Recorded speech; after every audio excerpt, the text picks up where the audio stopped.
Hello, Cancer, Sun, Moon, and Rising, and welcome to September. We are now in the thick of the eclipse activity. The portals are open and will continue along with our October 2nd Libra eclipse at 10 degrees. Here are the big dates. Write them down. I'll also put them in the description box down below. There's a ton of aspects, a funky balance of sweet and salty, or, sugar and spicy. Okay, let me just get started. The month of September starts with Virgo energy in your third house. It stays with us until the sun moves into Libra on September 23rd.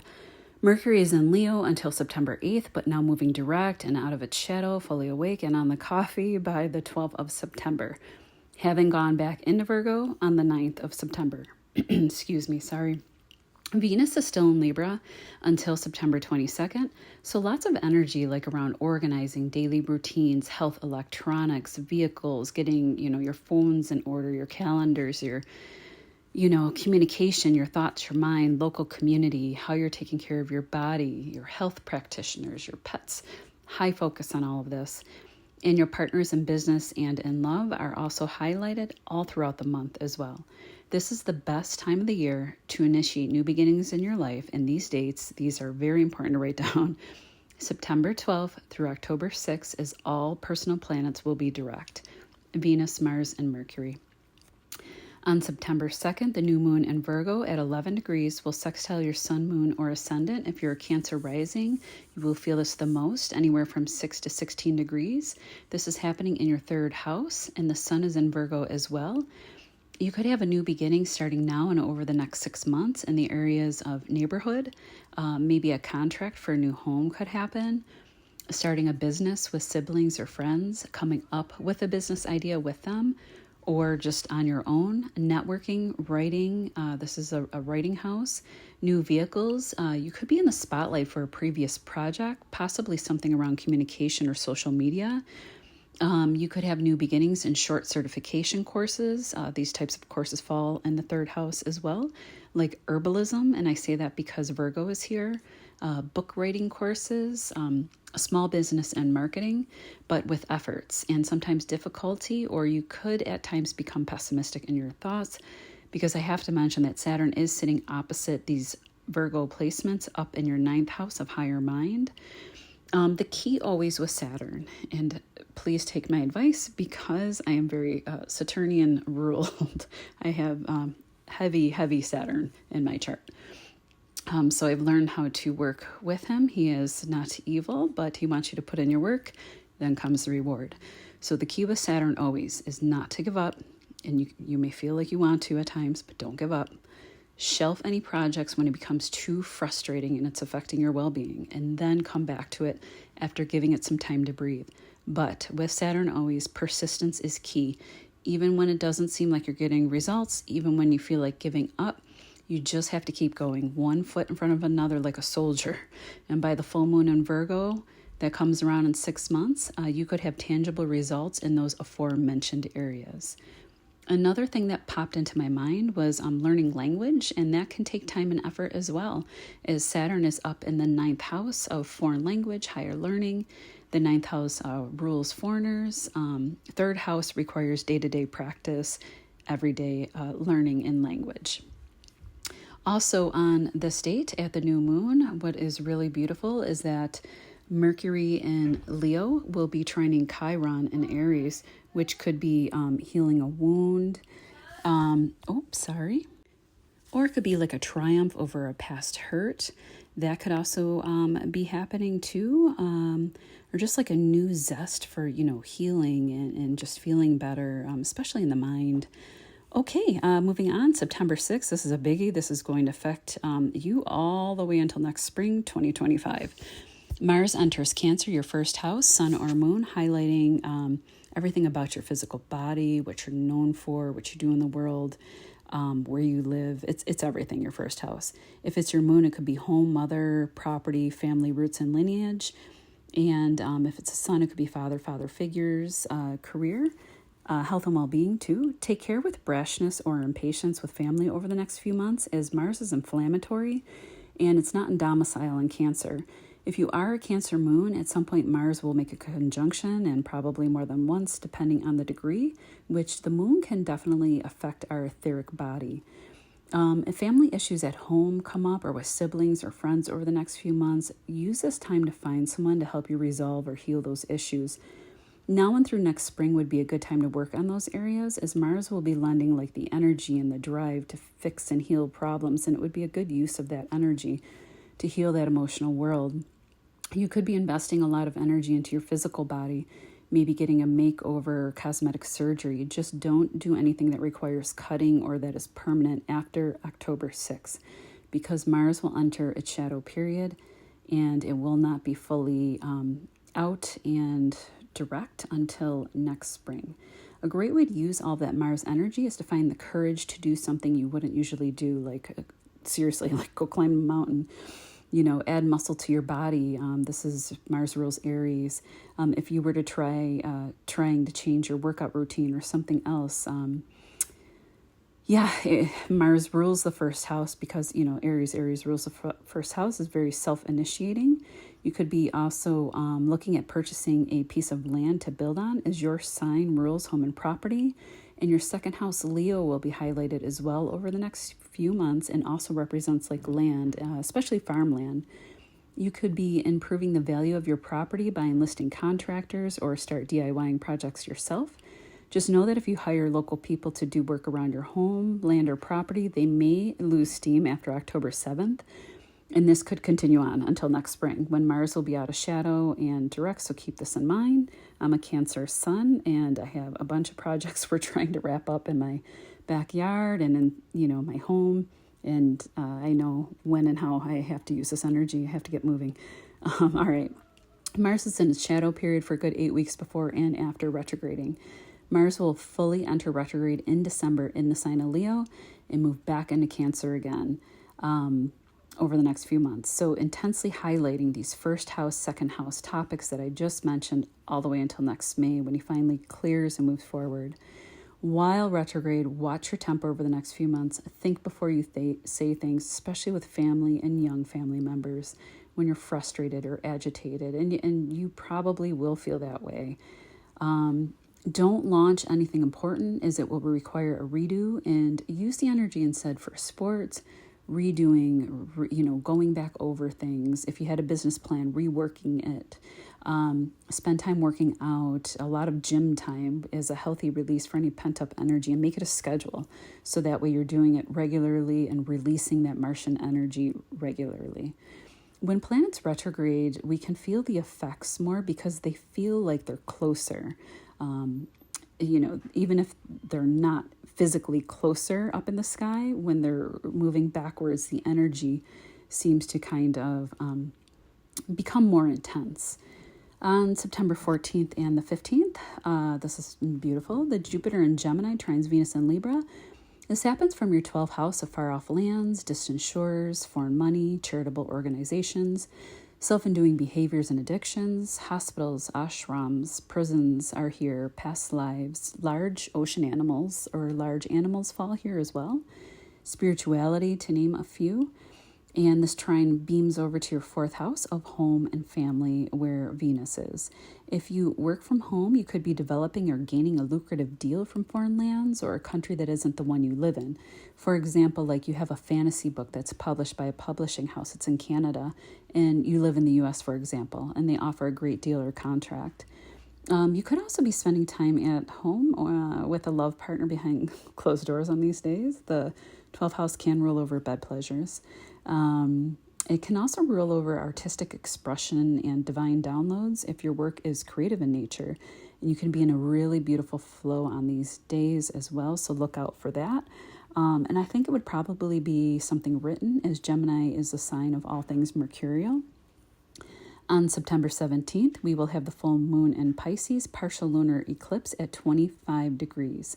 I know in the August video I said the eclipse cycle is a 1.5-year cycle. I was dealing with my own Mercury retrograde issue when I did my videos last month, and I had said the nodes were shifting in the spring. The nodes will actually move into the Pisces-Virgo axis on January 11th, 2025. The nodes typically last 18 months or 1.5 years. The eclipses in Pisces and Virgo, which are starting now, will last until February 2027, with the last one being in Virgo, so lasting roughly 2 years and 5 months. You may have already even started to feel the rumblings of this eclipse kicking off in August. Maybe you weren't even aware that it was, but it will come to fruition and start, the spotlight will be on it. Whatever these issues are, September 17th. The themes that will start to unfold now and going forward will be your Pisces 9th house matters, such as your spiritual beliefs, religion, gurus fall here, publishing, lawyers, doctors, long-distance travel falls here, higher learning, foreign language, Ivy Leagues, teaching at a professor level. These are all 9th house realms. You could have a culmination at the time of the full moon around old belief systems, be wrapping up a book and getting it off to a publisher, finishing a course of higher learning. You could say goodbye to a teacher, wrap up a legal matter can happen.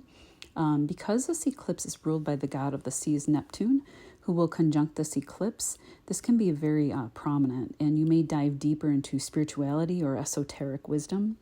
Learning more about yourself and your purpose over the next 2+ years, leading to major transformations. A fated teacher, an astrologer, or a guru can come into your life as a guide.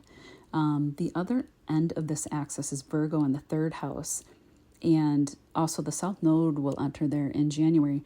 You could be letting go of lower mind beliefs, maybe moving from your local community or your local neighborhood to another country, or even very far from the place that you were born in. You could also, and this would unfold over the next 2 years, 5 months. You could be applying skills that you learned from the 3rd house and using them for the 9th house topics I just mentioned. Maybe you took a certification in herbalism and have finished that up. There could be a culmination. This is a culminating full moon, partial lunar eclipse, or naturopathy. That could be a 3rd house area too. And very Virgoan in nature. You could be writing a book or teaching a course on those topics as well. Once again, like herbalism or naturopathy or holistic medicine, focusing on like wellness and spirituality, just as an example. Make sure to step back and see the big picture of things if you are trying, of the things that you are trying to accomplish in the 9th house, to get perspective, as Virgo can get really like rooted down and very detail oriented.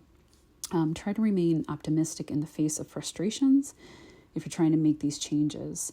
Also, these eclipses and nodes will be trining and sextiling your sun, moon, or ascendant over the next 2 years and 5 months, helping you make these changes and usher in these new beginnings with more ease and flow, even with Saturn and Pisces. Saturn will just want you to put in the efforts in your Pisces 9th house. But the rewards do come when you do Saturn's work. And for you, Saturn and Pisces trines you.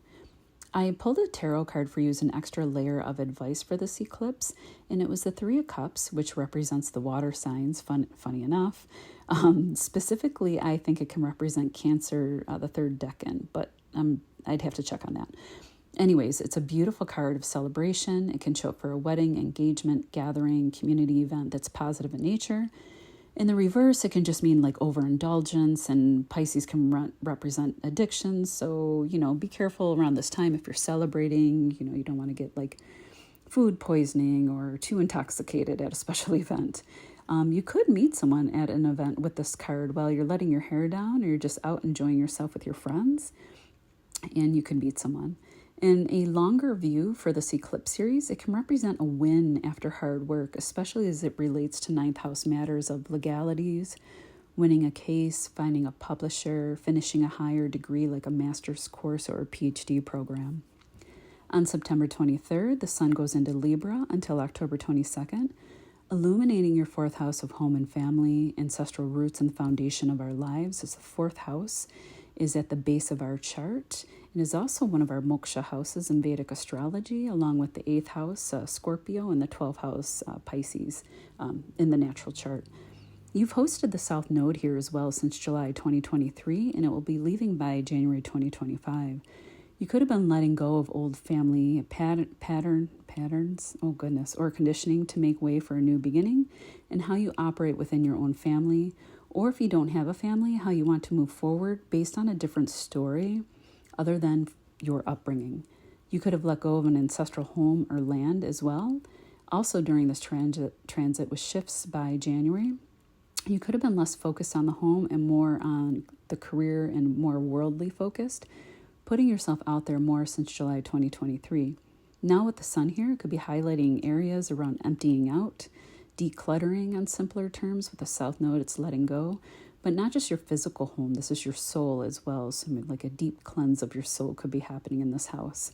And maybe this is happening even for a career move. You have one more eclipse happening here in Libra on October 2nd at 10 degrees. And this will affect you if you have Libra placements from 5 to 15 degrees or Cancer, Sun, Moon, or rising around there. Or even Aries, really, because Aries is the opposite end of Libra.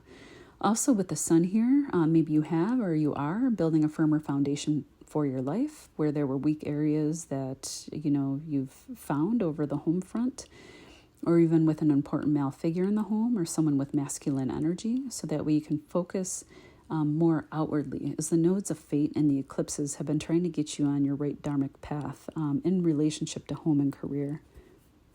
Also on September 23rd through October 17th, Venus enters Scorpio, which is fantastic for you. It's your 5th house. And this eclipse cycle will trine over from your 9th house of long distance travel and foreigners. This could be a wrapping up of a long distance trip for pleasure. With Venus here in the 5th for a few weeks and trining you, you could be having more fun, glowing up with Venus being visible. She became visible in the sky in July. New love can come into your life, and new love in general can show up in the form of a foreign person or someone who speaks like a different language. Maybe they, live in your country, but they were born somewhere else. I would see this more with a solar eclipse bringing someone in, but this can start unfolding now and over the 2 years, next 2 years. If you're partnered, you could be having more fun with a partner, doing scorpionic things, like maybe a murder mystery dinner or playing whodunit game nights this fall, with friends and wine, haunted excursion or an intimate nights away from home, maybe a secluded night away, but not too far. You could have fun or plan fun fall events with your children if you have any as well. And you just may tap into your artistic side more now, signing up for a paint night or a pottery class. Being more playful and dramatic can also attract a new partner to you over the next few weeks. September 27th through October 14th, Mercury moves into Libra, your 4th house, joining the sun and where the south node is currently sitting. Further, again, highlighting this area of home, roots, ancestral matters, mother and motherhood. This could literally be a contract for a new home. Maybe good communication at home now if there have been any other crunchy areas. I know that we're going to have a couple funky Mercury aspects throughout the month. I didn't get into all the nitty-gritty transits. There's just so many this month. I just wanted to give you broad strokes in the bigger picture, which I feel is always important to hang on to when you get caught up in those mundane, hard aspects that come and go quite quickly. This could literally be a contract for a new home, good communication at home with family matters, moving house, tying into the themes that I just mentioned with the sun having moved here a few days earlier on the 23rd. Again, that kind of ties into maybe a clearing out of the home or shifting new homes and bringing a new energy into the way that you do things within your family. This is also great for problem solving at home or highlighting the communications and organization there. You could also just be feeling happier here or freer somehow. Maybe you decluttered, freeing up space, and you've been painting with brighter colors to let more light in. On September 29th to October 17th, Venus and Scorpio in your 5th house will trine Mars and Cancer to your 1st. Over the next several weeks, you could have a glow up in love, money, luck, lotto wins, fun times, or vacation with children or weekend getaways. You could also spend a lot of money on a romantic partner or your children, but you might be pretty happy about it or happy to do it. Mars in your 1st house can give you an abundance of energy to work out, tackle long put off projects, maybe around the home or creative projects. It's a good time to have fun or romantic times with a partner. Go on active dates like zip lining or axe throwing. Mars rules sharp objects like war objects, so axes would definitely fall in that area. You could have a lot of stamina in these areas for the next few weeks while this trine lasts, and a strong will to pursue a love interest or your creative goals at this time as well. Also, again, I know I mentioned it before, but this house is really lit up this month. New love can appear at this time as well. Take care, and we'll see you in October.